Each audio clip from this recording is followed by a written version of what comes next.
Kami po ay yung taga Marikina na nag-BCO po rito sa Good Faith. Kami po ay naimbitahan po last year, March 2011, bilang regular member lang po. Tinrabaho po namin ng Good Faith for 6 months.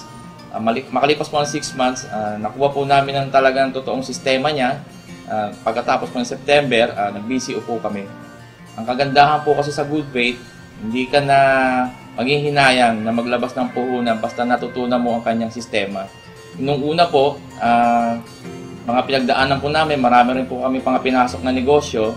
Mga naging successful naman po ang iba, kaso nga lang talagang dumarating po sa panahon na talagang dumarating ang paghihina niya at nasabayan pa po ng mga hindi inaasahang pangyayari tulad po na nangyari rito sa Marikina nung maundoy po kami, halos hindi na po kami makarecover.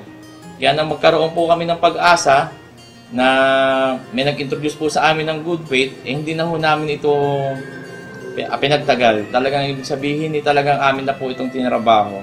Nakakita po kami ng magandang opportunity po sa Good Faith, lalong-lalo na po sa product ng Good Faith. Lalo na po yung ilaw na nung unang ipinresent po sa amin, sa aming mag-asawa.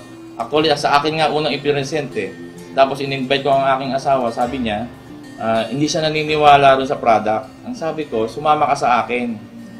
Siguro naman sa pagkakataong ito, sa dami ng ating sinalihan, dito siguro, kikita na tayo.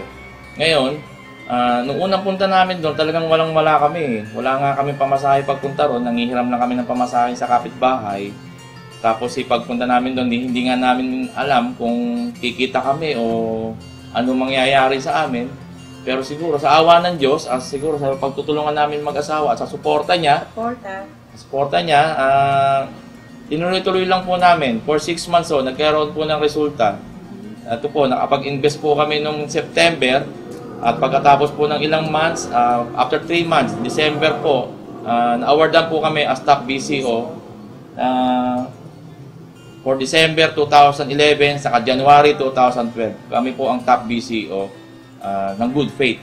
Yun po ang aming naipagmamalaki ngayon. Na noon, hirap na hirap po kami talagang mairaos ang aming panggastos, ang aming mga pangkain, ang aming pangangailangan.